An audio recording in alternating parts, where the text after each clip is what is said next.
गुरु महाराव म्हणती ज्ञानदेव तुम्हायसे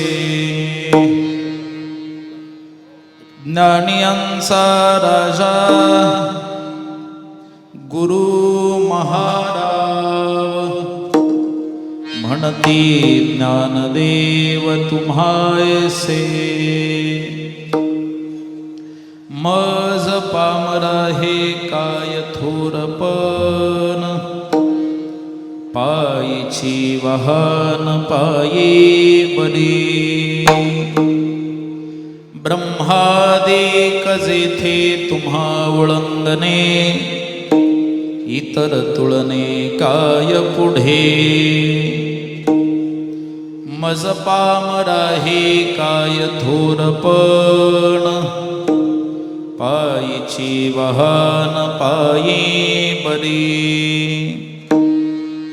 तुका म्हणे नेनो युक्तीची या खोली म्हणवूनी ठेविली पायी डोई मज पामरा हे काय थोरपण पायीची वाहन पायी बरी पांडुरंगा करू प्रथमन पांडुरंगा करू प्रथमन पांडुरंगा करू प्रथमन मन पांडुरंगा करू प्रथमन दुसरे चरण दुसरे चरण संसारिया दुसरे चरण संसारिया त्यांच्या कृपादाने कथेचा विस्तार कृपादाने कथेचा विस्तार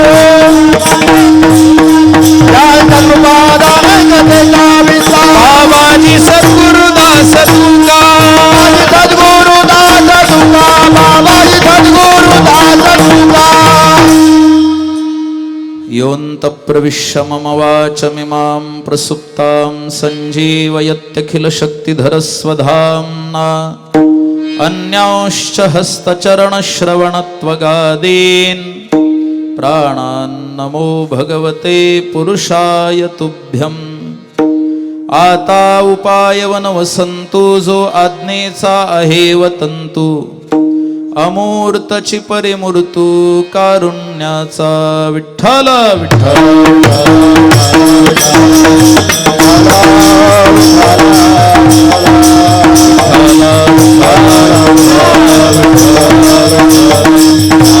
बोला कुंडली कवरधार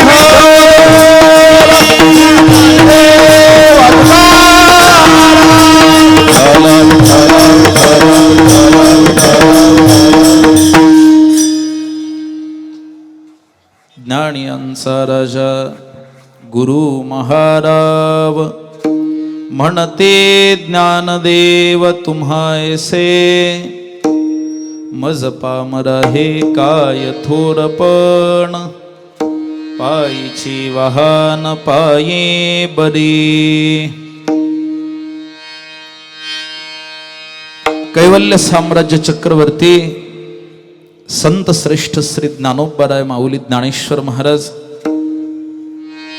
यांच्या संजीवन समाधी सोहळ्याच्या निमित्तानं कार्तिक महिना कृष्ण पक्ष नवमी तिथी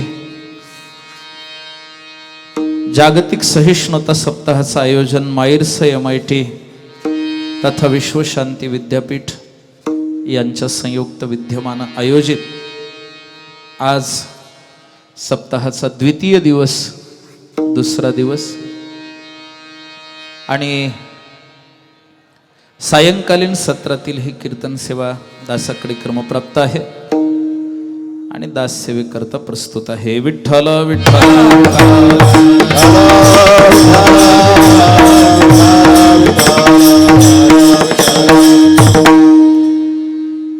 ज्यांनी या आळंदीमध्ये इंद्रायणीच्या तीरावरील या घाटाची निर्मिती केली घाटाचं बांधकामाचं एवढं विशेष कार्य ज्यांच्या हातून घडावं रुई रामेश्वरला भगवान श्री रामचंद्राचं भव्य मंदिर श्री संत गोपाळ बाबांचं मंदिर आणि दर्ग्याचंही काम ज्यांच्या हातून घडावं, तसंच बद्रीनाथच्या पुढे माना गाव या ठिकाणी विद्येची देवता भगवती शारदांबा सरस्वती मातेच्या भव्य मंदिराचं ज्यांनी निर्माण कार्य संपन्न केलं आणि राष्ट्रीय पातळीवर देश पातळीवर सुद्धा ज्यांचं एक भव्य दिव्य कार्य आपल्याला पाहायला मिळतं. स्वर्णजडित गरुड स्तंभाची निर्मिती इंद्रायणीच्या पात्रामध्ये ज्यांनी केली आणि या जागतिक सहिष्णुता सप्ताहाच्या माध्यमातून वारकरी संप्रदायातील कीर्तनकार, भजनी मंडळी आणि श्रोतृवृंदांना एक विशेष पर्वणी उपलब्ध ज्यांनी करून दिली, असे विश्वधर्मी आदरणीय डॉक्टर विश्वनाथरावजी कराड साहेब यांच्या उपस्थितीमध्ये, तसंच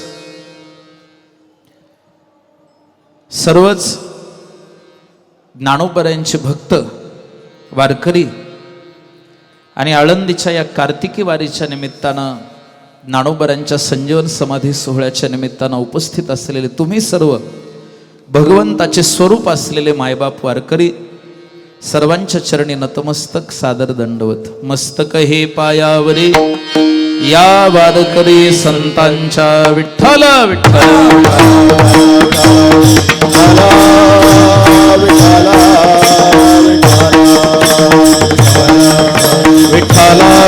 विठ्ठला विठ्ठला विठ्ठला विठ्ठला विठ्ठला विठ्ठला विठ्ठला. काही माणसं भाग्यवान असतात, भाग्य घेऊन जन्माला येतात आणि त्यांच्या हातूनच अशा पुरुषार्थाची कामं घडतात. आदरणीय डॉक्टर विश्वनाथरावजी कराड साहेब हे त्यातीलच एक आहेत. आपल्या जीवनातील स्वार्थाच्या पूर्तता करता करताच आयुष्य संपून जात. परमार्थिक कार्य करायला वेळच मिळत नाही. पण साहेबांनी तन मन धन आणि याही पेक्षा स्वतःचा प्राणही याच्यात ओतून हे कार्य उभं केलं. त्यांचं जे घाटाचं डिझाईन आहे किंवा कुठल्याही मंदिरातले डिझाईन त्यांनी उभे केलेत, फार सुंदर आहेत. मुघल काळामध्ये ज्या इमारती घडवल्या गेल्या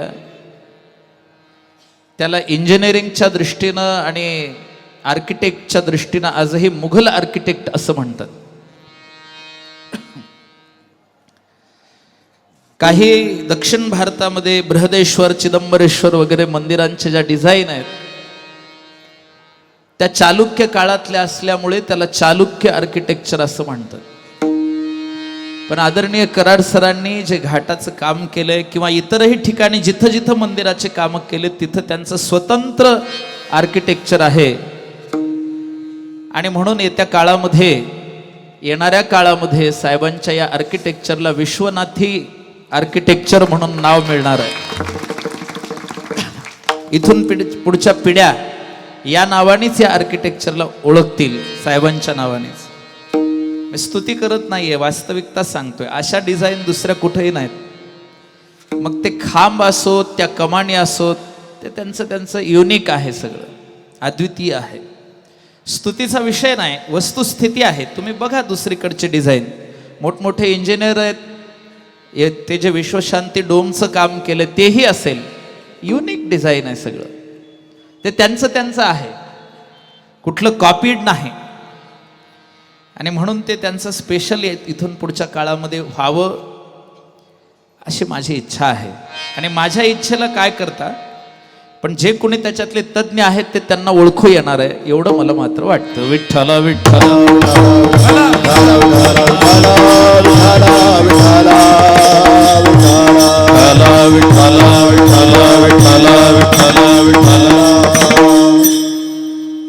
चला, फार विस्तार करत नाही. अभंग जगद्गुरु तुकोबरायांचा आहे. जीवनामध्ये फार दुःख आहेत, संकट आहेत, अडचणी आहेत. माणसाचं जीवन इतकं सरळ सोपं नाही. माणसाचा जन्म म्हटलं की दुःखाचे डोंगर आहेत आणि संकटाच्या गर्तेत पडलेला माणूस बाहेर निघायचा खूप प्रयत्न करतो, पण निघता निघत नाही. अक्षरशः देवाशी भांडतात माणसं. दुःखाचे डोंगर दाखवीसे, दुःखाचे डोंगर दाखवीसे, दुःखाचे डोंगर दुःखाचे डोंगर देवा तुझा माझा कार वैराकार, देवा तुझा माझा वैराकार, देवा तुझा माझा कार वैराकार, देवा तुझा माझा वैराकार, दुःखाचे डोंगर दुःखाचे डोंगर दुःखाचे दुःखाचे देवा तुझा माझा करे वैराकार, दुःखाचे डोंगर दाखविसे. अनेक संकट येतात, अगदी देवाशी भांडावं असंही वाटतं. दोष कुणाला द्यावा तेही कळत नाही. काळाला दोष द्यावा, कर्माला दोष द्यावा, का देवालाच दोष द्यावा. गोस्वामी तुलसीदासजी रामचरित मानसमध्ये तीनही गोष्टीचा उल्लेख करतात. कालही कर्मही ईश्वरही मिथ्या दोष लगाही, सिर धुनी धुनी पछिताही. पश्चाताप होतो, माझ्याकडून असं का घडलं असेल, मी असं का वागलो असेल. डोकं बडून आपटून आपटून घेतात माणसं, पण उपाय काय कळत नाही. सिर धुनी धुनी पछिताही, कालही कर्मही ईश्वरही मिथ्या दोष लगाही. काळाला दोष देतात, काय करावं वेळच तशी होती, काय करावं माझं कर्मच चुकलं, काय करावं काहीतरी वेळच तशी लागली, काय करावं देवानेच तसं केलं, असे सगळे मनात विचार येतात.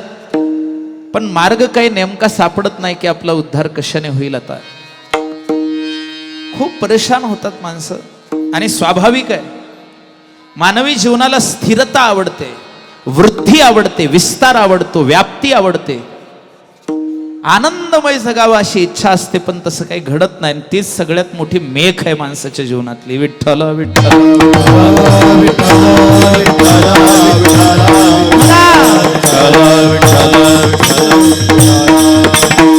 सगळं काही चांगलं घडायला लागलं की काहीतरी दुःख आल्याशिवाय राहत नाही. कधी कधी असं काही दुःख येतं की सगळंच नष्ट होऊन जातं. अगदी माणूस एकटा पडून जातो आणि माणूस हा विचारच करत नाही की हे जग माझ्यासाठी नाहीये, मी या जगातला खूप छोटासा घटक आहे, प्रकृतीचा खूप छोटासा अंश आहेत आपण. नाशिवंतासाठी सगळी तळमळ आहे, पण आपल्यामध्ये एक अविनाशी तत्व आहे, त्याची ओळखच नाही आपल्याला. आपलं स्वरूप काय आहे, इमॉर्टल कोणतं स्वरूप आहे, याचा काही विचार नाही आमच्या डोक्यात. येऊन जाऊन माझी कीर्ती, माझं पद, माझी प्रतिष्ठा, माझं धन, माझी संपत्ती, माझं शरीर, माझे संबंधी, माझे नाते गोते, याही पेक्षा माझी इज्जत, इव्रत, याच्या पलीकडे काय विचार आहेत माणसाचे. प्रकृतीचा खूप लहानसा अंश आहेत आपण. एक साधक होता, ज्ञानोबांनी संजीवन समाधी घेतल्यानंतर 350 वर्ष उलटून जातात. ज्ञानोबा तर समाधीच आहेत. ही त्याही वेळेस श्रद्धा होती ना, आजही आमचा सगळ्यांचा दृढ विश्वास आहे त्याच्यावर.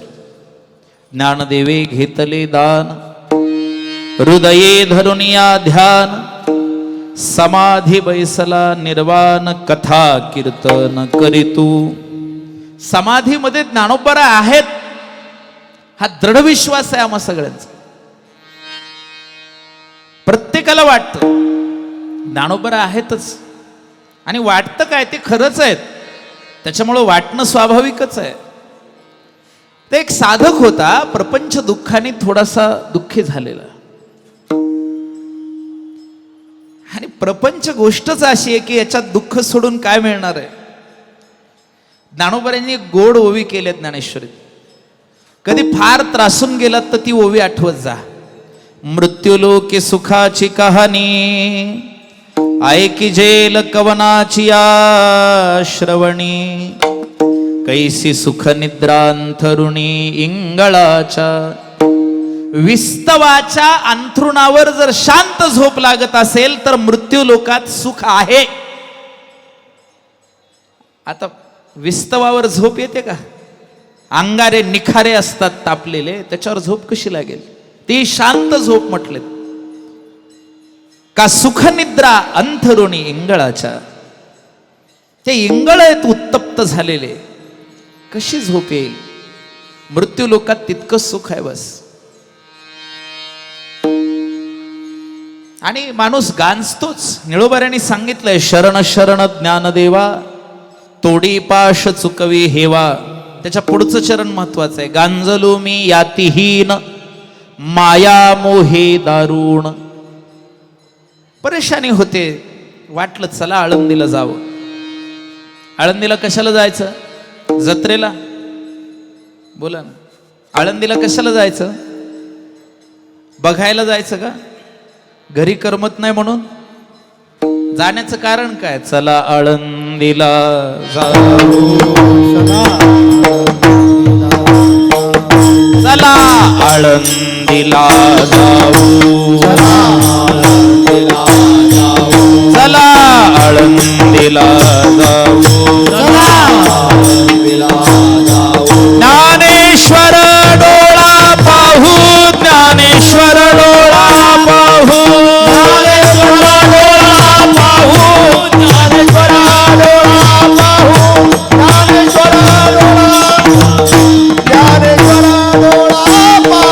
चला आळंदीला जाऊ,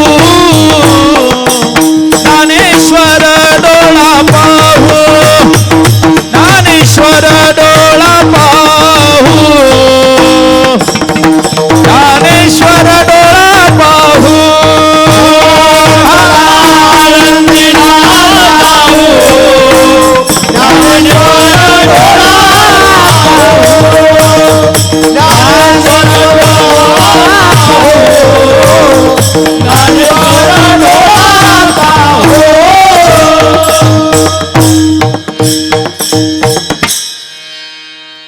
जरा लक्ष ठेव वागा बरं माझ्याकडे. फडावरची चाल आहे, जुनी चाल आहे. विठ्ठल विठ्ठल विठ्ठल विठ्ठल विठ्ठल. चला आळंदीला जाऊ. कशा करता जायचं आळंदीला बोला? उत्तर तिथंच आहे, ज्ञानेश्वर डोळा पाहू. आले आळंदीला. 350 वर्षानंतरची गोष्ट ही. ज्ञानोबांनी समाधी घेतल्यावर तो व्यक्ती आला आळंदीत. आल्यानंतर ज्ञानोबांच्या समाधीचं दर्शन घेतलं आणि त्याची इच्छा निर्माण झाली की संसारामध्ये काही ठेवलं नाही. काय? लटिका व्यवहार सर्व हा संसार वाया रझार हरिवीण. त्याचा निश्चय झाला ज्ञानोबांचं दर्शन घेतल्यावर. असा निश्चय होत नाही आपल्याला. आपण समाधीचं दर्शन घेतो, हरिपाठही म्हणतो, लटिका व्यवहार सर्व हा वाया रझार हरिवीण म्हणत म्हणत पिंडीला फासा टाक दुसऱ्याच्या. बरं हा, आपलं वेगळं आहे ते. आणि पुढं काय? हरिमुखे म्हणा, हरिमुखे म्हणा, त्याची पिंडी आपल्या शेतात. मग त्याच्यामुळं पुण्याची असं असतं का? चालायचं, चला काही नाही, पण तरी घेणार का दुसऱ्याचं? पण हरिमुखे म्हणा म्हणतात तेवढं बरं आहे, न म्हणण्यापेक्षा बरं आहे. एकादशी निराहार करावी, पण फराळ करून का करीना, न करण्यापेक्षा बरं आहे. काय असतं, एक जुन्या काळातली म्हण आहे, म्हातारा नवरा आणि जीवाला आधार, बाकीचं घ्या समजून. विठ्ठला विठ्ठला विठ्ठला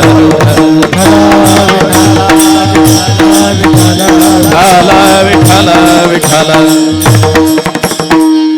न करण्यापेक्षा केलेलं बरं. पण त्या गृहस्थाचा निश्चय झाला, लटिका व्यवहार सर्व हा संसार. आता प्रपंचामध्ये परत जायचं नाही. ज्ञानोबरांकडे आलो, मला ज्ञानोबरांनी स्वतः प्रगट व्हावं समाधीतून आणि मला ब्रह्मज्ञानाचा उपदेश द्यावा. कुणाची इच्छा आहे? त्या शरण आलेल्या सामान्य एक गृहस्थी माणूस आहे, संसारी माणूस, त्याची इच्छा आहे की ज्ञानोबरा प्रगट व्हावेत समाधीतून.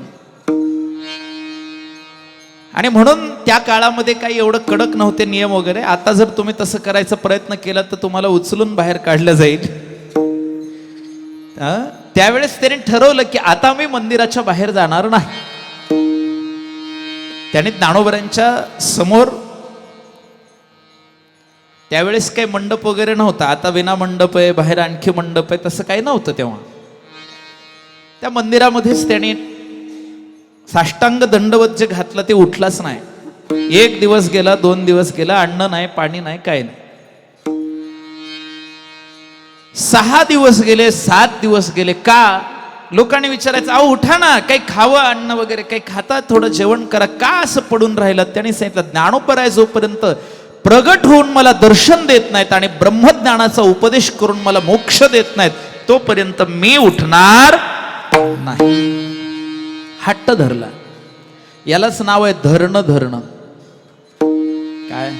तुकोबराने सुद्धा धरणं धरलं होतं. गाथा जेव्हा इंद्राणीत बुडवली, तुका म्हणे आता घेतले धरणे हिशोबा कारणे भेटी दे, तसं त्या व्यक्तीने धरणं धरलं होतं. 9व्या दिवशी संध्याकाळी ज्ञानोबरा प्रगट झाले नाहीत, पण त्याच्या स्वप्नात आले. स्वप्न दृष्टांत झाला.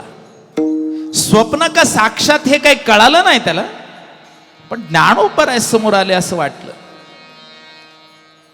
लोक सांगतात तो झोपेतच होता. पडल्या पडल्या आणि ज्ञानोबरांनी सांगितलं, मला समाधीतून येणं शक्य नाही बाहेर, आता मी येऊ शकत नाही. याच्या आधीच एकदा येऊन गेलोय मी. जेव्हा शांतीब्रह्म एकनाथ महाराज भेटायला आले ना, तेव्हा ज्ञानोबरांची त्यांची भेट झाली होती. आता मी काही येणार नाही बाबा. येणार नाही म्हटल्यावर हा रडायला लागला, स्वप्नावस्थेच रडायला लागला. माऊली, मी तुमच्यासाठी आलोय, तुम्ही मला नाही दर्शन दिलं तर कसं होणार? ज्ञानोबरांनी सांगितलं, तुला काय पाहिजे? म्हटलं, तुमच्याकडून मला ब्रह्मज्ञानाचा उपदेश ऐकायचा आणि मला मोक्ष मिळवायचा आहे, बस. मला ह्याच जन्मात देवाची प्राप्ती झाली पाहिजे. ज्ञानोबरांनी सांगितलं, सध्या देहूला एक तुकोबराय नावाचे संत आहेत, ते माझे स्वरूपस्थ आहेत, माझ्यापेक्षा अभिन्न आहेत असं समज. मी बाहेर येऊन तुला उपदेश करू शकत नाही, पण एक काम कर, इथून जवळच देहू नावाचं गाव आहे, तिथं जा. ते साक्षात रूपात आहेत, त्यांचे पाय धर, ते तुला पूर्ण उपदेश करतील, काही काळजी करू नको. कोणी सांगितलंय? याला रेफर करणे म्हणतात नव्या भाषेत. जनरल मेडिसिन वाल्या डॉक्टरकडे जर तुम्ही गेले आणि कान नाक घशाचा त्रास असला तर तो म्हणतो माझ्याकडे काही नाही, हे ENTचं काम आहे. ENT म्हणलं की आम्ही घाबरतो, बापरे ENT म्हणजे भारी डॉक्टर.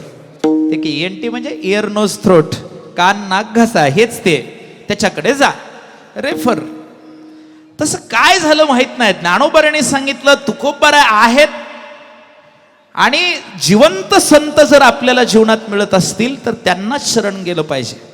जा त्यांच्याकडं, माझी आज्ञा म्हणून जा, मी सांगितलंय म्हणून जाय, जा तू. स्वप्न दृष्टांतातून जागृतीत आलं, बघितलं तर काहीच नाही. ज्ञानोबरांनी सांगितलं, त्याच्या लक्षात आलं, माऊलींची भेट तर झाली, पण उपदेश मी करणार नाही म्हणून सांगितलं. तुकाराम महाराजांकडे जा. तो व्यक्ती आळंदीहून देहूला गेला. जरा इथल्या इथंच फिरा आता 2 मिनिटं बरं का. हा दृष्टांत चालू आहे तोपर्यंत आपलं चला देहूला, इथल्या इथंच मनानी चला, बसा इथंच मनानी चला, आपण देहूत चला. गेले देहूमध्ये. आता ते तेव्हाचं देहू आहे, तुकोबऱ्यांच्या काळातलं. आताचं देहू नाही. आताच्या देहूत गेलं तर उंच उंच घर आहेत वगैरे वगैरे. आता तेव्हा काहीच नव्हतं. साहेबांची कमान सुद्धा आहे तिथं. गेल्या गेल्या पहिली कमान दिसते. गेल्यानंतर तिथं पाहिलं तर काही नाही, तुकोबरा दिसले नाहीत. लोकांना विचारत विचारत विचारत गेले तुकाराम महाराज कुठे राहतात. त्या काळामध्ये तुकाराम महाराज असं इतकं मोठं नाव नव्हतं. नाव व्हायलाही काळ जावा लागतो. त्यातले त्यात खरं सांगू, संत स्वतःचं नावच होऊ देत नाहीत. ज्ञानोबरांनी वर्णन केलंय, चातुर्य लपवी महत्व हरवी, पिसे पण मिरवे जगा माझे. हुशारी लपवून टाकावी, मोठेपणा असला तेवढा स्वतःच्या हाताने घालवून टाकावा, लोकांनी आपल्याला वेड म्हणावं. वाचस्पतीचे ने पाडे आथिलेणी जरी प्रज्ञा जोडे, तरी वेडीवे माझी दडे महिमे भेने. वाचस्पती एवढी जरी प्रज्ञा म्हणजे बुद्धी असली तरी लोकांनी वेड म्हणावं, आपली महिमा होऊ नये, आपल्याला कोणी ओळखू नये. 4 लोक ओळखायला लागले तर तिथून आपलं सटकलेलं बरं. ही संतांची खरी ओळख आहे. जितना छिपा सकते उतना छिपाव. संतत्व ही लपवायची गोष्ट आहे, दाखवायची नाही. बरं, किती लपवावं याच्याबद्दल ज्ञानोबऱ्यांनी हाईट केली आहे एका ओवीत. का कुळवधू लपवी अवेव जैसे. विठ्ठल विठ्ठल आपला परमार्थ लपून असावा. तुकोबऱ्यांना शोध काढत काढत म्हणजे तुकाराम नावाचं तरी कुणी आहे का गावात. म्हटले हो आहेत, फलाने आहेत, त्यांच्याकडे जा. गेले तुकोबऱ्यांकडे गेले. पाहिल्याबरोबर अंतकरण भरून आलं. साष्टांग दंडवत घातला. तुकोबऱ्यांच्या चरणाजवळ बसले. तुकोबऱ्यांना कळेच ना हा माणूस कोण आहे.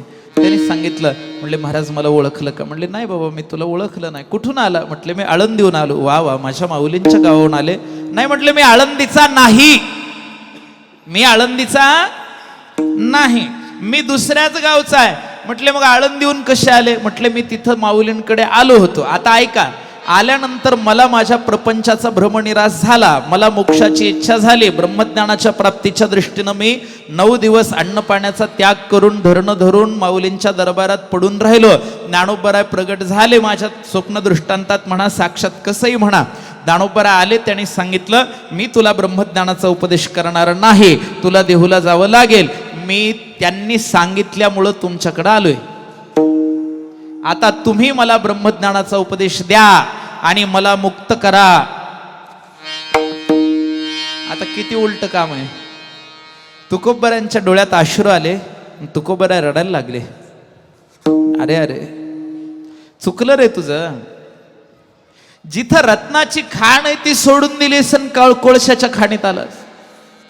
तू ज्यांच्याकडून माझ्याकडे आलास ते किती श्रेष्ठ आहेत आधी ऐक.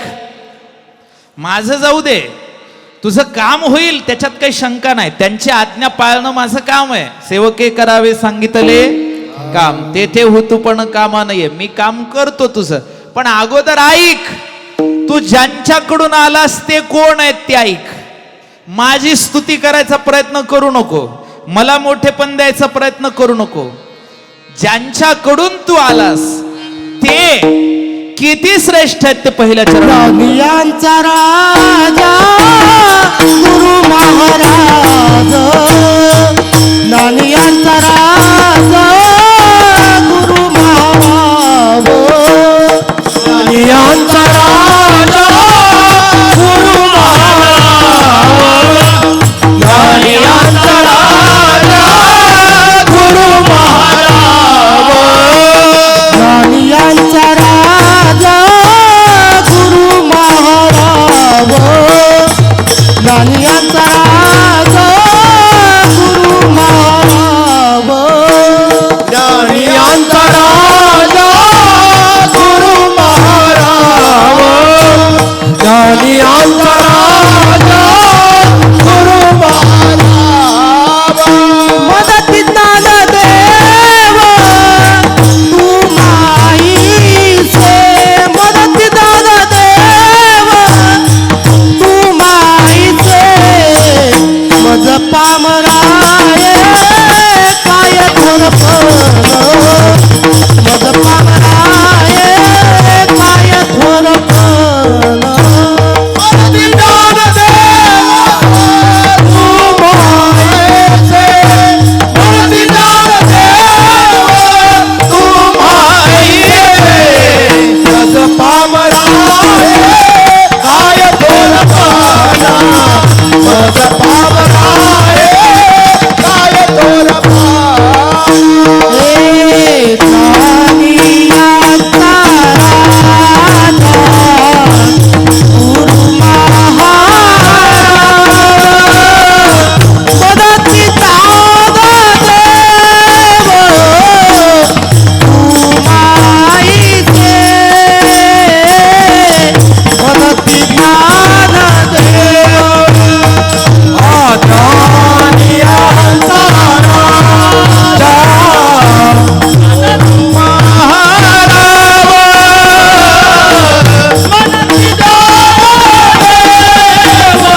सुंदर.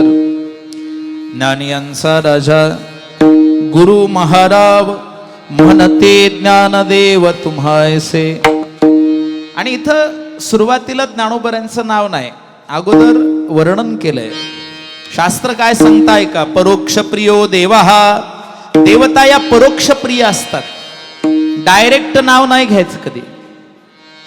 इंद्राला वेदामध्ये इदंद्रम असा उल्लेख आहे, पण त्याला इंद्रच म्हणतात, परोक्ष नाव आहे फक्त. काय श्रेष्ठांचं नाव, आपल्यापेक्षा मोठ्यांचं नाव असं सारखं घ्यायचं नसतं, परोक्ष रूपाने घ्यायचं बरं का. साहेबांना फक्त साहेबच म्हणायचं, नाव घ्यायचं नसतं. उल्लेख करण्यापुरतं ठीक आहे, एरवी फक्त साहेब म्हणायचं. जाऊ द्या, हे जरा अवघडच होईल, ते सोपं सांगतो. नवऱ्याचं नाव घ्यायचं नसतं कधी, आहोच म्हणायचं. हे जरा पटेल तुम्हाला. नाव घ्यायचं नसतं, गुरुचं नाव घ्यायचं नाही सारखं. गुरुदेव म्हणा, जे काही उपनावं असतात, काही छोटे नावं असतात ते बरे असतात. परोक्ष प्रियो देवा. देवांचंही डायरेक्ट नाव नाही घेत कुणी, परोक्ष रूपानं आधी काहीतरी स्तुती असते, आधी काहीतरी महत्व सांगितलं जातं, महात्म्य प्रतिपादन करणाऱ्या शब्दांचा प्रयोग असतो. त्याच्यात पहिला शब्द आहे ज्ञानी यांचा राजा. ज्ञानोबा कोण आहेत, तू कुणाकडून आलास माझ्याकड? ज्ञानी यांचा राजा. जे कोणी ज्ञानी आहेत जगामध्ये, विश्वामध्ये, त्यांचा राजा आहेत ते. राजेपणाचे प्रकार आहेत. काही माणसं स्वरांचे राजे असतात. तानसेन पण राजाच होता, तो स्वरांचा राजा आहे, स्वराधिराज. काही माणसं चातुर्याच्या दृष्टीनं राजे असतात. बिरबललाही राजाच म्हटलं जायचं, राजा बिरबल. सेवक बिरबल नाव नाही त्याचं, तो चातुर्याचा राजा आहे, बौद्धिकतेचा राजा आहे, इंटेलिजन्स. ज्याचं त्याचं एक राज्य आहे, ज्याचं त्याचं एक स्टेट आहे. प्रत्येक क्षेत्रामध्ये राजा सापडतो आपल्याला कोणी ना कोणी, आणि त्याच्या अनुषंगानं मग बाकीचे असतात. ज्ञानोबा राय राजे आहेत. कशाचे? ज्ञानी यांचे. ज्ञानाचे तर आहेच आहेत, पण ज्ञान म्हणजे काय, ज्ञान कशाला म्हणायचं? तुम्ही न्यायशास्त्र आणि सांख्यशास्त्राला प्रश्न विचारलात, त्याने उत्तर दिलं अभ्युदय निश्रेयस. अभ्युदय आणि निश्रेयस. इहलोकामध्ये अभ्युदय होणं आणि मृत्यूनंतर निश्रेयस म्हणजे मोक्षाची प्राप्ती होणं, त्याचं नाव ज्ञान म्हटलंय. सांख्यशास्त्रकारांना ज्ञान म्हणजे काय असा प्रश्न केला तर त्यांनी सांगितलं प्रकृती पुरुष विवेक अन्यथा ख्याती म्हणजे ज्ञान. ही प्रकृती आहे आणि हे चैतन्य आहे. याचा विवेक जेव्हा झाला आणि प्रकृतीच्या मिथ्यात्वाचा निश्चय झाला की त्याचं नाव ज्ञान. तो पुरुष जे 25वा. ज्ञानोबरांनी हरिपाठातही सांख्ययोग सांगितला. एक तेन पाच मेळा 25चा 36 तत्वाचा मूळ हरी. नाथांच्या हरिपाठात. आणि ज्ञानोबराच्या हरिपाठात 7 5 3 दशकांचा मेळा एक तत्वी कळा दावी हरी. हे सांख्याच्या दृष्टीनं ज्ञानच आहे. प्रकृतीला संख्येनं मोजायचं आहे. 24 प्रकारची प्रकृती, 25वा तत्व चैतन्य तत्व वगैरे वगैरे. आणि वेदांताला विचारलं ज्ञान म्हणजे काय, तर त्यांनी सांगितलं ज्ञान म्हणजे हे सगळं काही जे विश्व आहे ते केवळ मिथ्या स्वरूप आहे. याच्यात एकच सत्य तत्व आहे, त्याला ब्रह्म म्हणतात. ब्रह्मती वर्धने धातूपासून ब्रह्म शब्दाची व्युत्पत्ती आहे. ब्रह्मती वर्धने, वर्धमानो नित्यम बृहद रूपेण इत्युक्त्वा असं ब्रह्म. हे समस्त प्रकृती, समस्त सृष्टी अंशात्मक आहे त्याची. मायाम तु प्रकृतीम विद्धे मायिनम तु महेश्वरम. श्वेताश्वतर उपनिषदातला मंत्र आहे हा. मायाम तु प्रकृतीम विद्धे मायिनम तु महेश्वरम. हे सगळं एक ब्रह्म आहे. एकमेवा द्वितीयम ब्रह्म नेह नानास्ति किंचन. आणि जीव हा भगवंताचा अंश आहे, अंशी रूपाने ऐक्य आहे. अविद्यारूप अज्ञान वृत्तीमुळे त्याने भिन्नता धारण केले. अविद्या आवरण परिच्छिन्नतेचा नाश झाल्याबरोबर स्वस्वरूपाची प्राप्ती होऊन जीवाला मोक्षाचे नाम स्वस्वरूपाची प्राप्ती होते. हा वेदांताच्या दृष्टीनं ज्ञानाचा विषय आहे.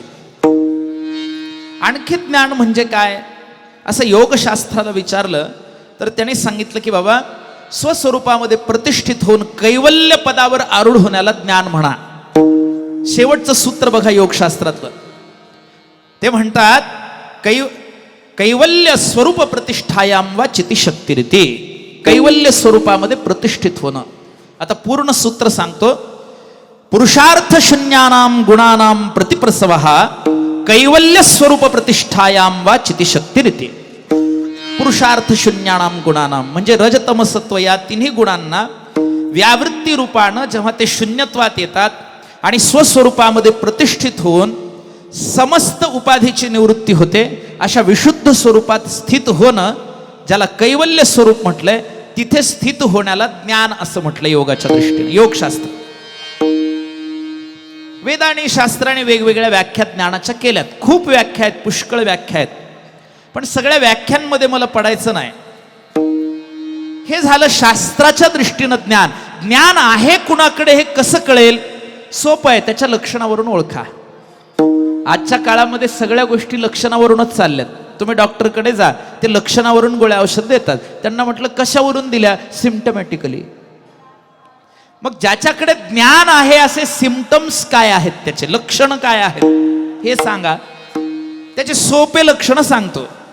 ज्ञानोबराय सांगतात मानापमानयो स्तुल्य स्तुल्य मित्रारी पक्षयो सर्वारंभ परित्यागी गुणातीतः स उच्यते.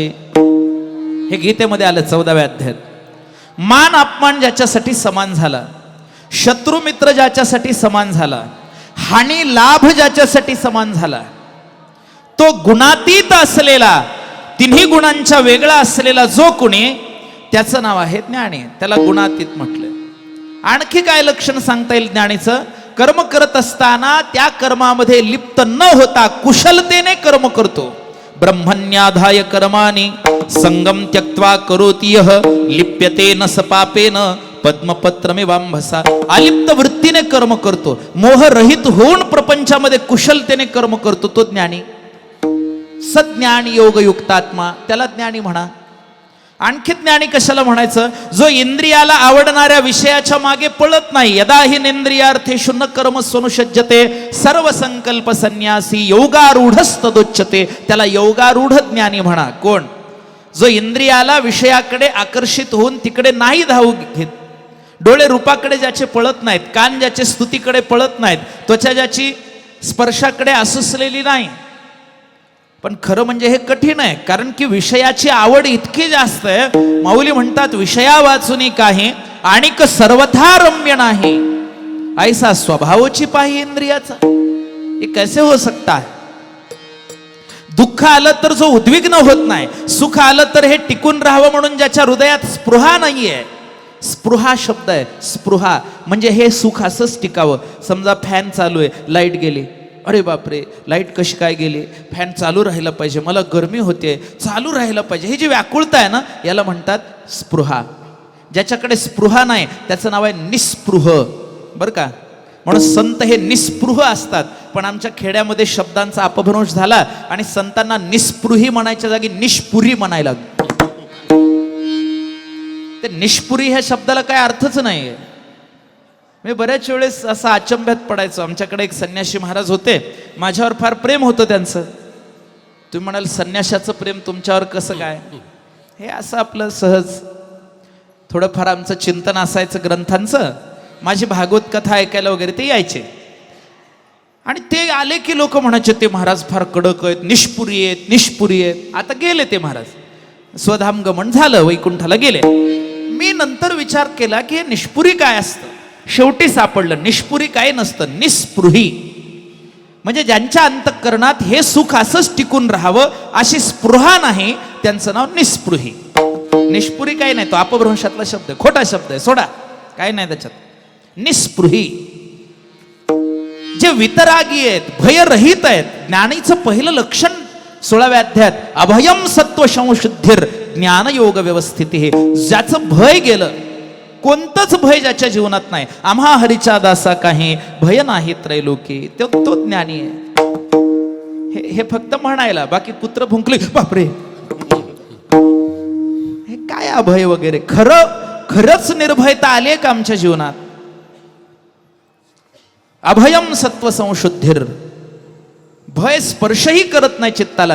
कारण काय होणार आहे होऊन होऊन? जरी हे आकाशवर पडो पाहे, ब्रह्मगोळ भंगा जाये, वडवानळ अग्नित्रिभुवन खाय, तरी मी तुझीच वास पाहे गा विठोबा. हा निश्चय ज्यांचा आहे ते भयरहित होतात, बाकीच्यांचं नाही काही खरं. नंतर काय? वितरागी म्हणजे वैराग्य असतं. ज्ञानी म्हटलं की त्याच्याकडे वैराग्य कंपल्सरी आहे. विरक्त भाव आलाच, निर्मोहित्व आलंच, आसक्ती रहित होणं आलंच. ते वेगळं सांगायची गरज नाही. ज्ञान हे वैराग्याच्याच आसनावर बसतं. जरा कडक इस्त्रीच्या कपड्याचा माणूस आहे असं समजा. असं कुठेही बसा म्हणलं की नाही बसत. जागा बघते, बरी आहे का? बरी म्हणजे वैराग्याची आहे का? वैराग्याची जागा असली की ज्ञान बसतं तिथं, स्थिरावतं. वैराग्याधिष्ठानात ज्ञान स्थैर्यम भवती. शास्त्र सांगतं त्याला. चला आता फार शास्त्रातला विषय काढत बसत नाही, तुम्हाला सोपं सोपं करून देतो. ज्ञानी कुणाला म्हणायचं? एक सोपं सांगतो. एक भगवंत ज्याच्यासाठी सार आहे, एक भगवंत सोडून बाकीच्या सगळ्या गोष्टी ज्याच्यासाठी केवळ बिगर महत्वाच्या आहेत, तो ज्ञानी. चला, असे जे ज्ञानी आहेत, आता ऐका, ज्ञानी म्हणजे सुद्धा फार कठीण आहे. करोडो जन्मात साधना करून एखादा ज्ञानी होतो. हजारो माणसात एखाद्याला ज्ञानाच्या मार्गावर चालायची इच्छा होते. मनुष्यानाम सहस्रेषु कश्चित् घटति सिद्धये. बरं, आणि ते दुर्लभ असतात. ज्ञानवान माम प्रपद्यते वासुदेव सर्वम इति स महात्मा सुदुर्लभा. कधी मिळतो? बहुनाम जन्मनाम अंते. अनेक जन्माच्या शेवटी असा एखादा ज्ञानी. अशा एखादे जे ज्ञानी आहेत जगात विरळे, त्या सगळ्या ज्ञानी लोकांना गोळा करा. तुम्ही म्हणाल फक्त एका शतकातले का? नाही, ज्ञानोबऱ्यांच्या आधी जेवढे ज्ञानी झालेत तेवढे सगळे, आणि ज्ञानोबऱ्यांच्या नंतर जेवढे होणार आहेत हे चंद्र सूर्य तोपर्यंत तेवढे, ते होणारे सुद्धा. बरं काय ज्ञानी म्हणजे तुम्ही उगा मॅक्स मुलरला घेऊ नका. ज्ञानी म्हणजे भाषांतरकार नव्हे. ज्ञानी ही वेगळी गोष्ट आहे. माहिती वेगळी आणि ज्ञान वेगळं. विचार करणं वेगळं, त्याची मांडणी करणं वेगळं, आणि ज्ञान वेगळं. ज्ञान ही फार गहन गोष्ट आहे, फार गुह्य आहे. येषु सर्वेषु भूतेषु गुढोत्मान प्रकाशते तदक्रियाया बुद्ध्या सूक्ष्मया सूक्ष्मतत्वदर्शिभिः. कठोपनिषदातला मंत्र आहे. बुद्धीच्या सूक्ष्मतर स्वरूपालाही जे ग्रहण करणं केवळ अशक्य आहे ते ज्ञान आहे. परम गुह्य आहे ते. गुह्यात गुह्यतरम परमम सज्ञानम समन्वितम. अष्टाध्यायीमध्ये सुद्धा ज्ञानाला अतिगुह्य म्हटलंय, गुह्यात गुह्यतरम म्हटलंय. साधी गोष्ट नाही. मी काय सांगतो, ज्ञानोबऱ्यांच्या आधी जेवढे ज्ञानी झाले, मग त्या जगद्गुरु आदिशंकराचार्य असतील, रामानुजाचार्य असतील, वल्लभाचार्य असतील, मध्वाचार्य असतील, विष्णुस्वामी असतील, कोणतेही असतील, आणि ज्ञानोबऱ्यांच्या पुढेही जे होणार आहेत आणखी, मग ते तुकोबराय सहित आले. सगळे ज्ञानी ह्या जगामध्ये जेवढे जन्माला आले, जन्माला येणार आहेत, त्या सगळ्या ज्ञानी लोकांच्या साम्राज्याचे एकटे राजे म्हणजे ज्ञानोबराय. ज्ञानियांचा राजा म्हणजे फक्त 12व्या शतकातल्या ज्ञानियांचा राजा नाही.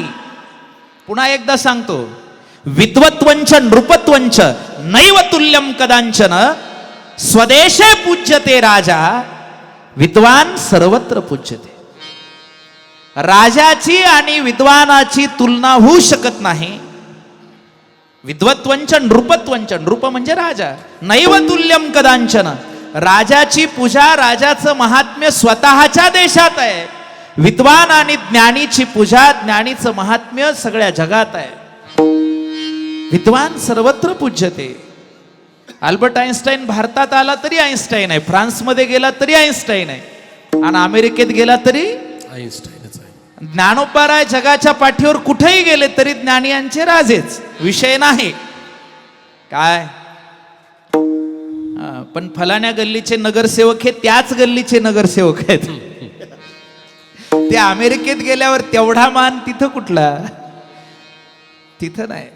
म्हणून ज्ञान ही वेगळी गोष्ट आहे. ज्ञानाची महत्ता वेगळी आहे. तुम्हाला सांगू, जगामध्ये पॉवर नावाचा जो प्रकार आहे, शक्ती, बलाढ्यपणा, अनेक राष्ट्रांचा तो प्रयत्न चाललेला आहे. पण तुम्हाला सांगू, पॉवर ऑफ वेपन. काही जणांकडे शस्त्रास्त्रांची पॉवर शक्ती खूप आहे. काही राष्ट्रांकडं पॉवर ऑफ पीपल, माणसं खूप आहेत त्यांच्याकडे, पॉप्युलेशन संख्या खूप आहे. काही राष्ट्रांकडे पॉवर ऑफ लँड, जमीन खूप आहे. पण काही असे थोडेच राष्ट्र आहेत ज्यांच्याकडे पॉवर ऑफ नॉलेज, आणि तो भारत देश आहे. आमची संख्या 125 कोटीच्या पुढे गेली म्हणून आम्ही महान कधीच नाहीत. आमच्याकडं 4000 किलोमीटरचा असा भूप्रदेश आहे म्हणूनही महान नाही आहोत. भारताची महानता ही ज्ञानानं सिद्ध होते, आणि त्या ज्ञानियांचे राजे ज्ञानोबर आहेत. ज्ञानियांचा राजा. पुढचा शब्द आहे का गुरु. गुरु शब्दाचा अर्थ आहे अंधकाराचा नाश करणारे. गुकारो अंधकारश्च रुकारो तन्नाशकः. स्कंद पुराणामध्ये गुरु गीतेत असा अर्थ आलाय. गुरु शब्दाचा अर्थ आहे अंधकाराचा नाश करणारा, अज्ञान रूपी अंधकाराचा नाश करणारा. आणि गुरु कुणीही नसतो, कुणी एखादाच गुरु असतो. उठलं की कुणालाही गुरु म्हणता येत नाही. आता आजकाल कुणालाही गुरु म्हणायची सवय आहे. काही शिकवलं की ते आमचे गुरु. काही काही जण कशी चोळायची हे शिकवतात. तुम्हाला काय वाटलं मी साखर म्हणतोय? त्यालाही गुरु म्हणतात काही जण. एक ड्रायव्हर सांगत होता, म्हटलं मला आधी झोप यायची, नंतर त्यांनी काहीतरी खायला शिकवलं, म्हणजे ते आमचे गुरु. अरे काही गुरु नाहीये. ते सवय लावणारे, व्यसन लावणारे गुरु नसतात. चुकीच्या मार्गाला नेणारे गुरु नसतात. या कल्याण कामिनो मार्गम प्रददाति स गुरुः. ज्या मार्गावर गेल्यावर आमचं निश्चित कल्याण होणार आहे तो मार्ग ज्याने दाखवला त्यांना गुरु म्हणायचं. ज्ञानोबर आहे, गुरु आहेत, सगळ्यांचे गुरु आहेत ते. सगळ्यांचे गुरु आहेत. सगळ्या संतांनी गुरुच म्हटले त्यांना. ज्ञानदेव वैष्णव मोठा. मोठा म्हणजे गुरु. गुरु शब्द लघु आणि गुरु शब्दाचा अर्थ आहे मोठा, या अर्थाने घ्या. किंवा गुरु शब्दाचा आणखी एक अर्थ तुम्हाला सांगून जाता ज्ञानोबरांच्या बाबतीत हे असं पक्क फिट बसतं म्हणून सांगतो. बाकीचे काय फिट अनफिट असतील माहित नाही, पण ज्ञानोबरांना फिट आहे सांगतो. गुरु या शब्दाचा अर्थ आहे, गुरु कुणाला म्हणावं? ज्याने आपल्या सख्या भावाला गुरु केले, थोरल्या भावाला, आणि भाऊपणा कधी आडवा येऊच दिला नाही, गुरु शिष्याचंच नातं टिकवलं, असा शिष्यच गुरुपदावर आरूढ होण्याच्या योग्यतेचा असतो. हे साधी गोष्ट नाही. निवृत्तीनाथाने स्वतः सांगितलंय, माझ्या ज्ञानदेवानं माझ्या आणि त्याच्या नात्यात कधी भाऊपणा आडवा येऊ दिला नाही. हे अवघड आहे. गुरु आपले व्यावहारिक नात्यानं कोण आहेत याचा जर विचार केला, ऐका, तर गुरु शिष्याचं नातं कडेला जात नाही. कारण गुरुला जर तुम्ही सामान्य माणूस समजत असाल, गुरुला जर तुम्ही व्यवहारी दृष्टीनं बघत असाल, तर तुम्हाला गुरुचं महत्वही कळणार नाही, लाभही होणार नाही. गुरूंना एकाच नजरेने बघावं. गुरु साक्षात परब्रह्म तस्मै श्री गुरवे नमः. विषय संपला. ते देवच आहेत, भगवंताचं स्वरूप आहेत. याच्या पेक्षा वेगळी वृत्तीने वेगळी बुद्धी कधीच येऊ नये. त्यावेळेस गुरुपद टिकतं. ज्ञानियांचा राजा गुरु. आणि त्याच्या पुढे सांगितले महाराव. त्यांचं हे ज्ञानाचं साम्राज्य, महा म्हणजे खूप मोठं आहे. महाराष्ट्रापुरतं नाही बरं, महाराव. राव शब्दाचा अर्थ आहे या सगळ्या ज्ञान साम्राज्याचे ते अधिपती आहेत. मोक्ष साम्राज्याचे, कैवल्य साम्राज्याचे अधिपती आहेत. फार गोड ओवी, एक ओवी सांगून जाता जाता. माझा वेळ संपत आला, फक्त 5 मिनिट आहेत. कैवल्य कणकाची आदाना न कडसी थोरसाना. ज्ञानोबर आहे, कैवल्य ना मोक्षाचं दान करत असताना कुणाला लहान मोठं म्हणत नाहीत, सगळ्याला समान रूपानं दान देतात. हे कैवल्याचं, ज्ञानाचं, मोक्षाचं आणि अशा या महात्म्याचं हे ज्ञान आपल्याला मिळतं म्हणून ते महाराव आहेत. आणि मग शेवटी नावाचा उल्लेख केला. जग तुम्हाला ज्ञानाचा देवच म्हणतं की हो, म्हणते ज्ञान देव तुम्हा ऐसे. प्रत्येक गोष्टीचा देव असतो. काही माणसं तिरुपतीला जातात, जायला हरकत नाही, अवश्य जा, जरा जपून जा, रस्ता अवघड आहे. विनोदाने बोललो आपलं. आता काय हेलिकॉप्टर नाही जातात, तर बालाजी म्हणजे भगवान विष्णूच आहे की नाही, पण ते कशाचा देव म्हणतात तो? बोला बोला, काय नाही त्याच्यात लाजायचं काय. कशाचा देव आहे? पैशाचा खरं जायला पाहिजे. बालाजीला म्हणले की धनाचा देव, बरोबर आहे की नाही? तसं म्हणजे देव सगळीकडे एकच हो. काय एको देव सर्व भूतांतरात्मा, पण जिकडे तिकडे नावं पडलेली. ऋषिकेश म्हणलं की तपोभूमी, तपोभूमी. सगळे धनाचा देव आहे, कुठं त्यागाचा देव आहे. एक कामाख्या नावाची देवी आहे तिकडं. कुठं आहे? नाही, शहराचं नाव मला आठवेना. गुवाहाटी. महाराष्ट्राचं ते नातच झालंय आता. नाही नाही, भक्तीचं म्हणतोय मी. काय ती शाक्त लोकांची देवी आहे. काय ते तंत्र विद्या जी आहे त्याचं मुख्य स्थान आहे तिकडे. फार लोक तिथं भसतात. महत्वाचं आहे ते, पण तंत्रविद्या त्यांचा देव आहे तो. त्याला काय करता, ज्याचा त्याचा देव आहे. ज्या त्या गोष्टीचे एक देव मांडलेला आहे. कीर्तीचा एक देव आहे. राहू मागे लागला की चला कला हस्तीला तिकडे आंध्रामध्ये आहे की नाही, लोक जातात. शनी मागे लागला की तो शनी देव आहे. जिथला तिथला देव आहे. पण एक ज्ञानाचा देव आहे. जगाच्या पाठीवर एक ज्ञानाचा देव आहे. तो आळंदीत आहे आणि त्यांच्या समाधी सोहळ्याला आपण आलोय. एक धनाचा देव आहे, एक कीर्तीचा देव आहे, एक प्रतिष्ठेचा देव आहे. आता एक पदाचा देव काढूया आपण. जमलं तर एक पदाचा देव काढूया. त्या देवाच्या पाया पडलं की पद मिळतात. असं जर झालं ना, हे सगळे बडे बडे तिकडच पडतील. जाऊ द्या, पण ह्या नाशिवंत गोष्टी आहेत. ऐका, धन नाशिवंत, देह जाणार, पद जाणार आहे, प्रतिष्ठा जाणार आहे, ज्ञान जाणार आहे का? बोला. एकदा वाचायला शिकलो, समजा मी शाळेत गेलो लिहायला वाचायला शिकलो, एसटी वरची नावं वाचायला आली. आता पाटी दिसली, मी वाचायचं नाही म्हटलं, डोळे उघडे ठेवले, तरी वाचणार का नाही? बोला. म्हणजे ज्ञान ही गोष्ट अशी आहे की पुन्हा अज्ञानात उतरायला काही पर्याय नाही. एकदा झालं की झालं. नाहीच ज्ञानेन सदृशम पवित्रम इह विद्यते. ज्ञानोबा म्हणतात हे ज्ञानीची पवित्रता, ज्ञानीची आथी, याला उपमाच नाही. एवढं पवित्र आहे ते ज्ञान. आणि ते ज्ञान कुठं असतं? ते ज्ञान पैगा बरवे, जरी मनी अथी आणावे, तरी संता या म्हणजे ह्या ज्ञानोबऱ्यांना भजावे सर्वस्वेसे. कारण ते ज्ञानी यांचे राजे आहेत, गुरु आहेत, महाराव आहेत, नवे नवे ज्ञानाचे ते देवच आहेत. मग अशा महात्म्याकडून तुला माझ्याकडे पाठवलंय त्यांनी.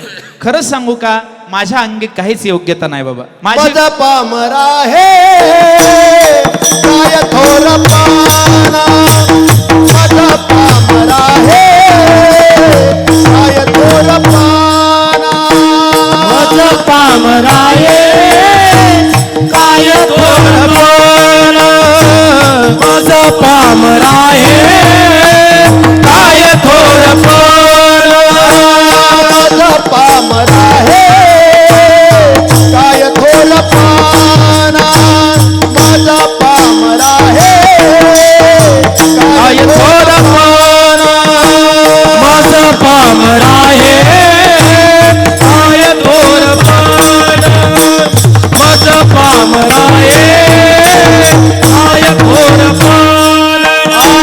पायाची वाहन पायी भरी, पायीची वाहन पायी भारी, माझा पामरा हे काय थोर पाना, माझा पामरा हे काय थोर पाना.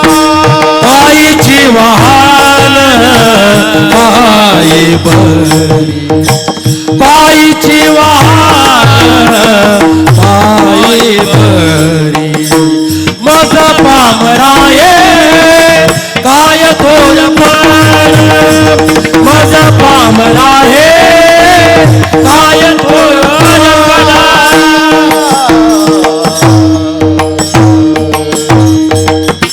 तुकोबर स्वतःला पामर म्हणवतात. काय 4 वर्ग आहेत की नाही, पामर, विषय, मुमुक्षु आणि ज्ञानी. मी पहिल्या टप्प्यात आहे म्हटलं, मी पामर आहे, विषयी नाही, मुमुक्षु नाही, ज्ञानी तर फार लांबची गोष्ट आहे. मी पामरच आहे. आणखी चतुर्थ श्रेणीत आहे. आणखी पहिल्या श्रेणीत नाही, दुसऱ्या नाही, तिसऱ्याही नाही, चौथ्या स्तराला आहे मज पामरा. स्वतःला पामर म्हणून घ्यायला हिम्मत लागते, कारण अहंकार. काय ज्ञानाच्या क्षेत्रात सगळ्यात मोठी अडचण काय? नवल अहंकाराची गोठे, विशेषण लगे अज्ञानाचे पाठे, सज्ञानाचे झोंबे कंठी, नाना संकटे नाचवे. मला हे कळतं, मला हे येतं, मला हे जमतं, इथं सगळी अडचण आहे. पण ती अडचण घालवण्याकरता तुकोबरा युक्ती सांगायला पामर व्हावं लागतं. पामर मज पामर आहे काय थोर. थोरपणा अंगाला यूज देऊ नये, लागूच देऊ नये. जरा कीर्ती वाढायची इकडे तिकडे परिस्थिती दिसली की एकतर तिथून पळा, नाही तर असं काहीतरी करा की कीर्ती वाढूच नाही. नाटक करा, सोंग करा, पण करा. अंगाला लागूच द्यायची नाही कीर्ती कधी. मोठेपणा यूज द्यायचा नाही, तोच मोठा असतो. नीट लक्षात ठेवा. आणि ज्याने व्यावहारिक मोठेपणा घेतला त्याला त्रासही तेवढाच आहे. जया अंगी तया यातना. काय सगळ्या बाबतीत तेच आहे. धनाच्या बाबतीत बघा तुम्ही, आपल्याला काय होणार आहे? होऊन होऊन विस्कटे सोयाबीन. काय व्हायचंय? आपल्याला ताणच नाही, आपल्या मागे ईडी नाही, काय नाही, काय नाही. ह्या ईडीनं काही जण ईडी झाली. कळते का भाषा माझी? मोठे व्हा तुम्ही, पिढा माग लागलीच म्हणून समजा. कशातही मोठे व्हा, कीर्तीनं मोठे व्हा, सगळीकडे प्रसिद्धी होऊ द्या. तुम्ही नुसतं इकडची काडी इकडे ठेवा, लगे लोक चर्चा, इकडची काडी इकडे ठेवली. प्रसिद्ध माणसालाही तेच आहे. काही करा तुम्ही, मोठेपणा आला की त्रास वाढला. जया अंगी साध्या यातना नाही, तया यातना कठीण.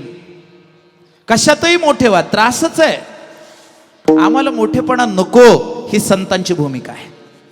मज पामरा हे काय थोरपण, ही विनम्रता. नम्र झाला भूता तेने कोंडिले अनंता. जाणायला तर यांनी काय जाणलं नाही. अथर्ववेदात एक फार चमत्कृती दाखवली एका मंत्रामध्ये. यदा ते विज्ञेयं ब्रह्मतत्वादीन तद आद्यः सवा दर्भानन्वेती. अथर्ववेदातला मंत्र आहे. जाणायला तर त्यांनी ब्रह्मतत्व जाणलंय. ऐका, जाणायला तर त्यांनी ब्रह्मतत्व जाणलंय, पण स्वतःला दर्भापेक्षाही हीन समजतात, गवताच्या काडीपेक्षाही हीन समजतात, आणि तेच सिद्ध आहेत. आता इथं खरं रहस्य दडलंय. जाणायला तर ब्रह्मतत्व जाणलंय, पण स्वतःला दर्भापेक्षाही, गवताच्या काडीपेक्षाही हीन समजतात. गवताची काडी पण माझ्यापेक्षा जरा भारी आहे बस. असं वाटतं का हो? आम्हाला तर नाही वाटत बा. तेवढं वाटलं म्हणजे माऊलींची कृपा झाली असं समजू. आपल्याला जरा एक दोन चाली पाठवू द्या. दुसऱ्या भजण्याकडे बघतानाच बघतोय, हा माझ्या एवढं थोडंच जमणार आहे. म्हणजे इथलं नाही बरं, मी बाहेरचं सांगतोय. मज पामर आहे काय थोर. पायातली चप्पल पायातच बरी वाटते. आम्ही पायातल्या वाहना आहेत. नीट ऐका बरं. आणि पादुकांचीही पूजा होते, फक्त त्या पादुका गुरुचरणाच्या पाहिजेत. काय मनश्चेन्न लग्नम गुरोरंघ्री पद्मे ततक्किम ततक्किम ततक्किम ततक्किम. आदि शंकराचार्यांनी गुरुपादुकाष्टकामध्ये सांगितलं. चप्पलाची सुद्धा पूजा होते आपल्या भारतात, पण ते चप्पल गुरुच्या पायातलं पाहिजे. विठ्ठल विठ्ठल विठ्ठल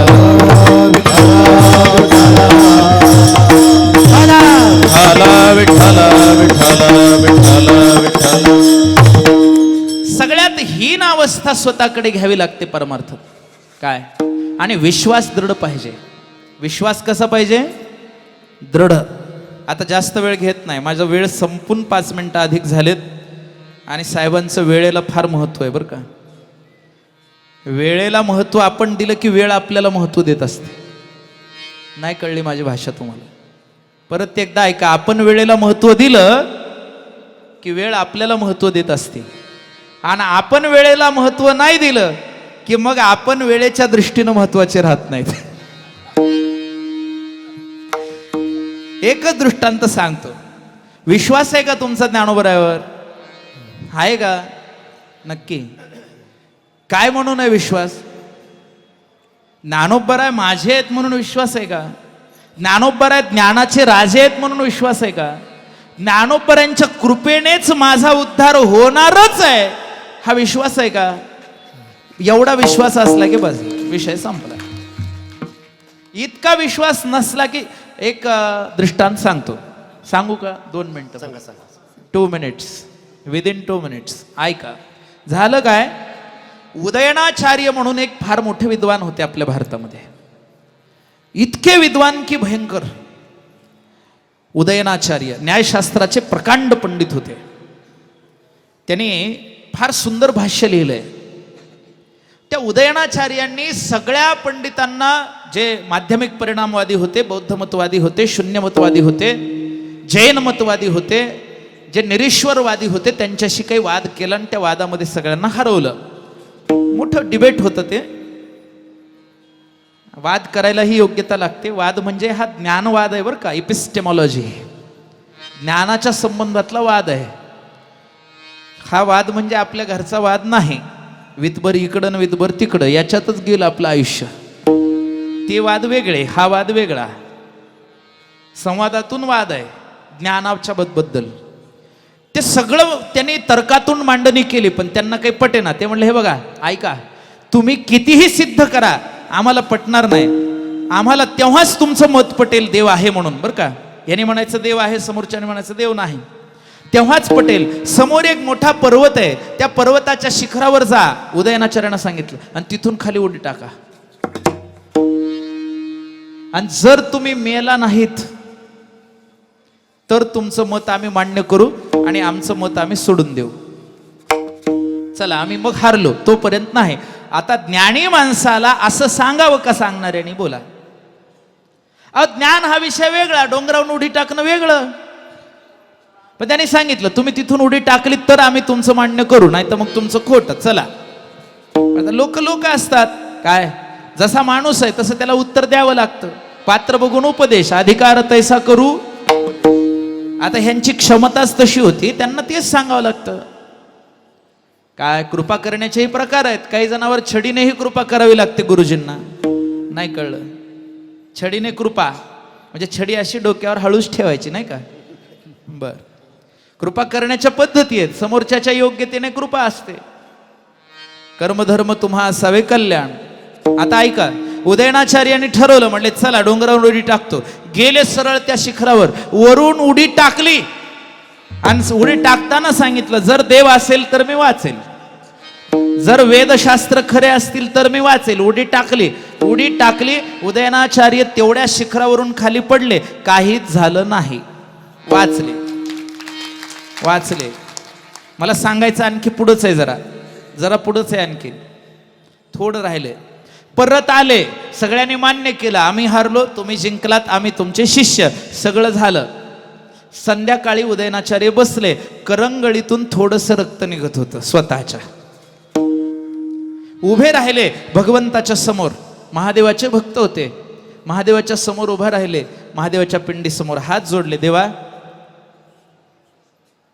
मेलो नाही, वाचलो, सगळ्यांना हरवलं, सगळ्यांना जिंकलो, फलानं झालं, बिस्तानं झालं, पण करंगळीला कसं काय लागलं, माझ्या रक्त कसं काय निघलं?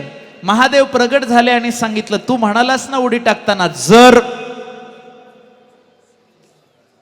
त्या जर मुळे लागले तुला.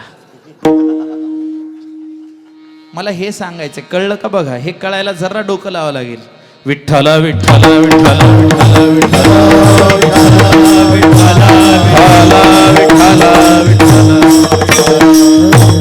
इथं इफ सुद्धा चालत नाही, सुद्धा चालत नाही. इथं तुमचा दृढ विश्वास पाहिजे, इथे दृढताच पाहिजे. हे पक्क आहे. ब्रह्मदेव, इंद्रदेव, ज्ञानोबराय तुम्हाला शरण येतात. इतरांची काय तुलना आहे? आता घ्यायचं नाही ब्रह्मादिक जेथे, वेळ संपला म्हणून. बरं, इतर तुळने, मोठ्यांचं नाव घ्यायचं, बाकीचे सगळे आले. हाथी के पाव में सबके पाव. मोठ्याचं नाव घ्यायचं म्हणजे बाकीचे सगळे आले त्याच्या खाली. काय? बाकीचे सगळे आले. एरवी सरपंचही विचारत नाही, पण मुख्यमंत्रीच भेटायला आले तर सगळ्यांनाच यावं लागतं की नाही? तसं ब्रह्मदेव आणि इंद्रदेव शरणागत आहेत तुम्हाला. ब्रह्मादिक जेथे तुम्हा ओळंगणे, इतर तुळणे काय पुढे. इंद्रदेव शरण आहेत ज्ञानोबरांना, ब्रह्मदेव शरणागत आहेत. ब्रह्मदेव शरणागत आहेत का. फार सुंदर विचार केलाय बरं का अष्टावक्र गीतेमध्ये. इंद्रो अपि रंकवत भासयेत अन्यस्य का वार्ता. ब्रह्मज्ञानी सत्पुरुषांना इंद्र सुद्धा, अहो जाऊ द्या, तुकोबरांनी स्वतः सांगितलं देवाला, ब्रह्मादिक पदे दुःखाची शिराणी तेथे दुश्चित्त जनी जडो देशे. कधी एखाद्या वेळेस माझं चित्त जाग्यावर नसलं तुम्ही ब्रह्मदेवाचं पद देऊ का म्हणलं, मी हो म्हणलं तर ते खरं धरू नका, कारण माझं मन जाग्यावर नाही असं समजा. मला ते नकोच आहे, कारण तुका म्हणे त्यांचे कळले आम्हा, आणि जे जे कर्मधर्म. बरोबर आहे. आता एवढं आपल्याला सगळं कळालं. माझ्या खिशातला 5 रुपयाचा बंदा इथं पडला जाताना, आता मी गपचूप जाईन असं वाटते का. आणि जे जे कर्मधर्म काय, हे प्रॅक्टिकली जमते का बघा. थिअरी वेगळी आहे, बोलायला ऐकायला सगळं सोपं आहे परमार्थातलं, करायला गेलं की कठीण आहे. आणि म्हणून ज्ञानोपराय नुसते बुद्धीत घेऊ नका, ते आचरणात घ्या. ज्ञानोपराय आमच्या वागण्यातून जेव्हा झलकतात तेव्हा आमचं जीवन सफल होतं. मी म्हणत नाही भौतिक प्रगती करू नका, भयंकर तुम्हाला जेवढं होतंय पुरुषार्थ करा, अवश्य करा, विषय तो नाही. पण त्याच्या मोहामध्ये अडकून पडलात तर दुःखाशिवाय दुसरं काहीच हाती लागणार नाही. ज्ञानोपरांच्या समोर ब्रह्मादी देवता वंदन करतात, दंडवत घालतात. ब्रह्मादिक जेथे तुम्हा. नाही कळलं याचा अर्थ, मी परत एकदा सांगतो. ब्रह्मदेवाला माऊलींची सेवा करायची इच्छा झाली आणि म्हणून ब्रह्मा सोपान तो झाला. ब्रह्मा सोपान तो झाला. भक्तानंद वर्तला, भक्त आनंद वर्तला.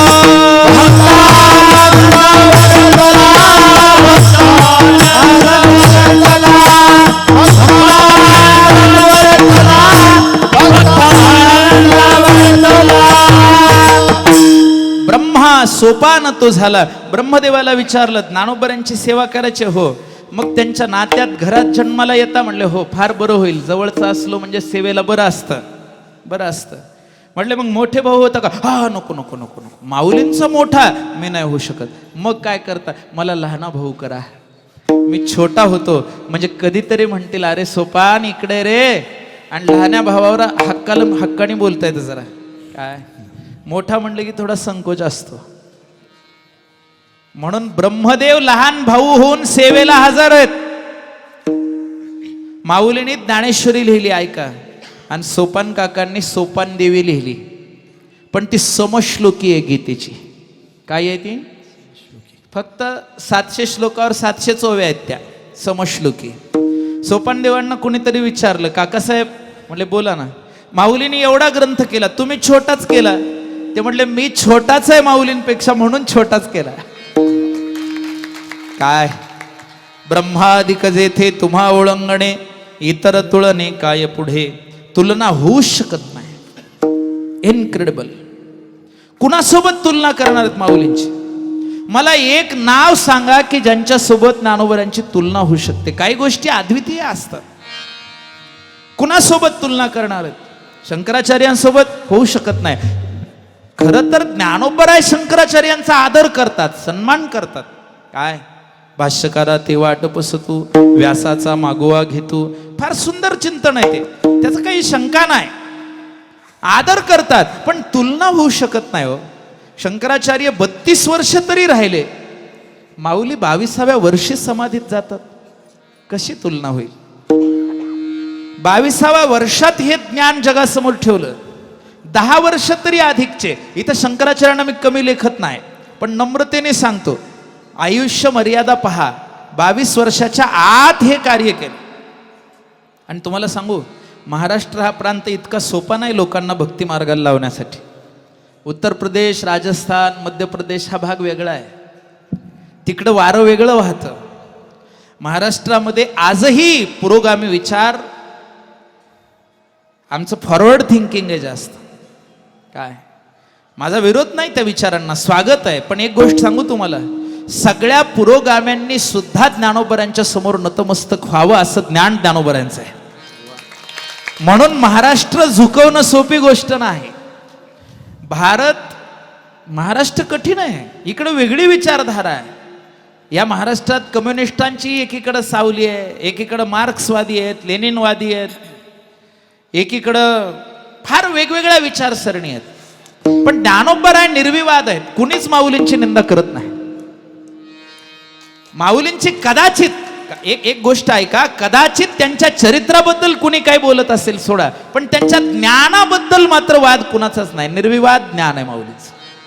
काय वाटतं बघा, माझ्या भाषेविषयी विचार करा. चला, म्हणून तुलना नाही, इतर तुळने काय पुढे. आणि ज्या शतकात हे ज्ञान, ज्या वेळेस परकीयांची आक्रमणं आपल्या देशावर सुरू झाली होती, इतिहास बघा, त्या काळात धर्म टिकवण्यासाठी ज्ञानोबरांनी हे भव्य कार्य उभं करून ठेवले. आणि कार्य असं केलं, त्याला संप्रदायाची जोड अशी दिली की हे कार्य पुढे चालत राहिलं पाहिजे. गाद्या आहेत काही साधूंच्या, महंताला महंत जोडून असतात. ज्ञानोबरांची गादी नाही, महंताला महंत जोडून नाही. पण किती महात्म्य होऊन गेले विचार करा. ज्ञानोबरांच्या परंपरेत किती संत होऊन गेले, एकाच वेळेस 10-10, 20-20 संत. कारण माऊली फक्त एकच साधू असं मानणाऱ्यापैकी नाहीत. ईश्वर निष्ठांची मांदियाळी भेटो तया भूता. सगळ्या ज्ञानींचा कळप घेऊन चालणार आहेत. कारण ज्ञान्यांचे राजे आहेत ते. ज्ञानियांचा राजा गुरु. मग तुला माझ्याकडं कसं काय पाठवलं हे मला काय माहिती नाही. कारण त्यांना काय साध्य करायचंय हे त्या धरणेकराला सांगायले. संवाद चाललाय अभंगामध्ये. तुला माझ्याकडे कसं काय पाठवलंय मला नक्की सांगता येणार नाही, पण माझ्याकडे पाठवलंय ना, ज्या अर्थी पाठवलंय त्याच्यात नक्कीच काहीतरी रहस्य असेल. त्या रहस्याला मी उलगडत बसणार नाही, खोलत बसणार नाही. कारण काही रहस्य हे रहस्यच राहिलेले बरे असतात. काही सिक्रेट हे सिक्रेटच चांगले असतात. याच्यापेक्षा पुढचं सांगू, रहस्य तेच रहस्य आहे की जे रहस्य उलगडतच नाही. जे परम गूढ आहे, जे परम रहस्य आहे ते मला खोलायचं नाही. मी फक्त एकच करणार, चरणी ठेवे जे माथा. मग आपण काय करावं, ज्ञानोबरांकडे हे ज्ञान कसं आलं, तेवढे ज्ञानी कसं काय आहेत, असले शोध लावत बसायचं कारण नाही. तिथं आपली बुद्धी पुरतच नाही. त्याच्यामुळे उग बेजार होऊ नका, सोपं काम करा. तुका म्हणे नेनो युक्तीचे या बोली, तुका म्हणे नेनो युक्तीचे या बोली, तुका म्हणे नेनो युक्तीचे या बोली,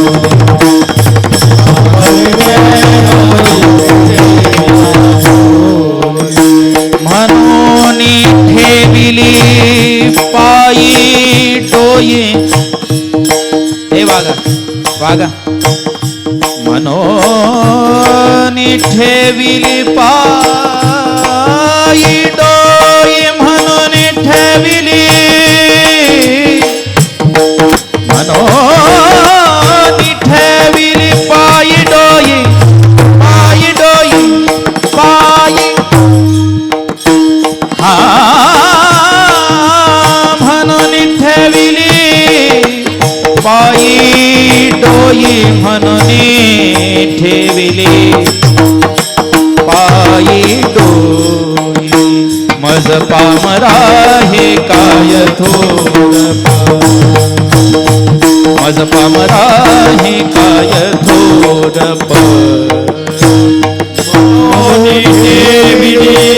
पायी डोई, मनोन ठेविली पायी डोई, पायी काय थोर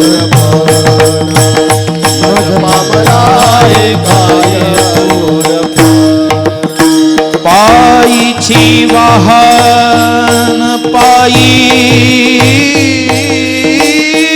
बरी, पायी बरी. हा हा हा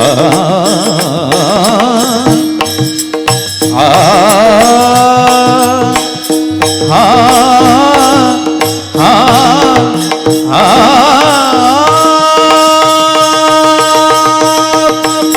पायी बरी, पायी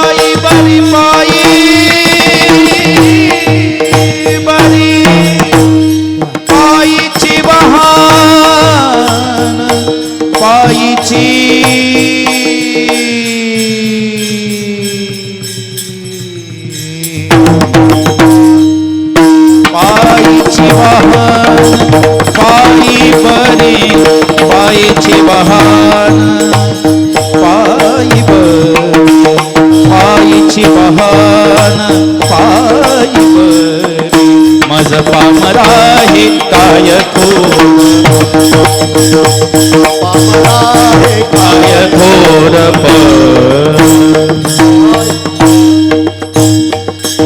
विठोबार कुमाई विठोबार कुमाई